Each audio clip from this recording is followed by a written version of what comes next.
Hi everyone, welcome back to Black Girl Who Manifests. If you're new here, my name is Sasha and this space is all about African spirituality, manifestation, and remembering who you are. So today, I'm going to share something that changed my entire spiritual life, and it might challenge what you've been taught, but it's so insightful. When I went to Cameroon for a spiritual retreat, the spiritualists told me to stop praying.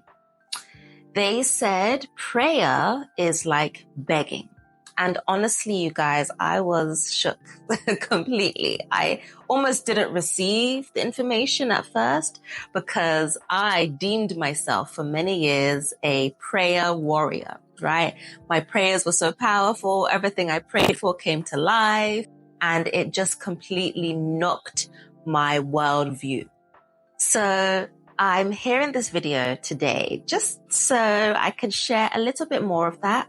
And then almost 2 years later, I want to also bring in more insights and downloads I have received regarding not praying anymore and how it could help you too.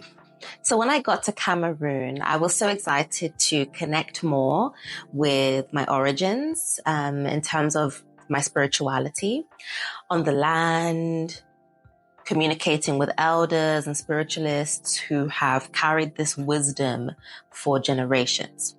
And then one of the first things I heard when I touched down was, don't pray. And I was like, huh? Like, what do you mean, don't pray? But they actually broke it down for me in a simple way. So prayer, the way many of us were taught, especially in our religions, well, not our religions, but the religions that were placed on us, they are rooted in begging, right? So it's saying, please God, give me this, please fix this. What that does is it puts you in a position of lack, of powerlessness. But in our African systems, many of them, because there are many, but I am generalizing, you are not powerless and you are not some helpless sinner hoping God is in a good mood to bless you. You are a co-creator. You speak, you declare, you align, but you do not beg. Then I asked, well, if we're not praying to God in the traditional sense, in the religious sense, can we pray to our ancestors? And again, they said no, because ancestors are not gods and they're not there to be worshipped. They are guides and they have been human like us. So they know what it's like to suffer, to struggle, to overcome, to do bad things as well. But they're not sitting on some throne deciding your fate. Now, here's the part most people miss. Ancestors are intermediaries.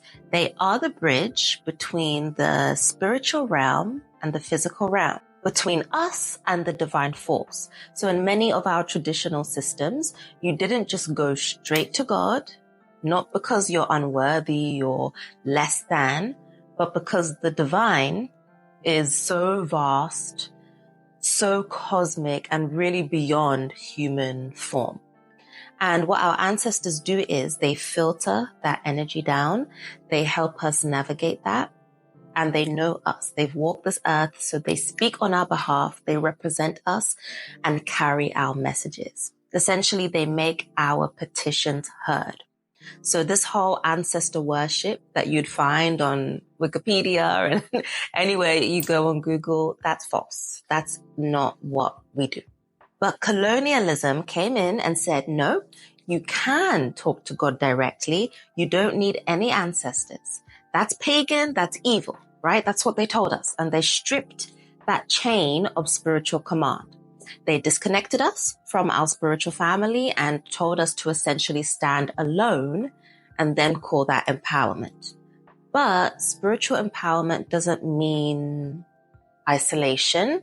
It's essentially connection. That's what it is. So then I bet you're wondering, what do we do, right? Instead of praying, they told me to declare, affirm, command, and align myself. We all know you speak your desires into existence with authority. You speak as someone who knows that they are backed by spirit. And you say, I welcome abundance. I walk in purpose. I command peace into the space, and so on and so forth. You don't beg for healing. You claim it. And when you feel lost, you speak to your ancestors. You light your candle, you pour your water, you give them some food, something. Sit in stillness, in a meditative state preferably, and just say, I'm open. I need guidance. Show me what I need to see. And then you listen. So many of us have been taught to suppress our power, to wait on divine permission, to feel guilty as well for wanting more. But this shift from praying to declaring, from begging to aligning, it reminds you that you're not out here alone. Your ancestors walk with you. Your spirit is divine, and your desires, like I've said before, are not random. You don't need to shrink to be spiritual. You don't need to ask for what's already yours. You just need to remember who you are and move like it. So almost 2 years after that situation in Cameroon and kind of letting things simmer and marinate, I did stop praying the way I used to.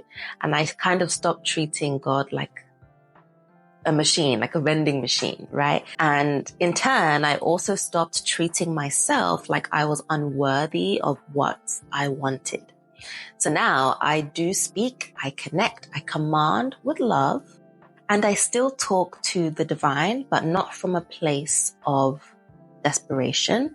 I talk from a place of power. And that has changed the game for me completely. So if this resonates with you, I invite you to shift too. Try speaking instead of begging. Try calling on your ancestors with intention instead of fear. And remember, our ancestors are not here to be worshipped. They're here to walk with you, to help you align with God, with the divine, with source, with destiny. Your voice is sacred. Your words are spells. Don't waste them on pleading. Use them to create. Thank you guys so much for watching. Please like, comment, subscribe, and I'll see you guys in the next video. Bye.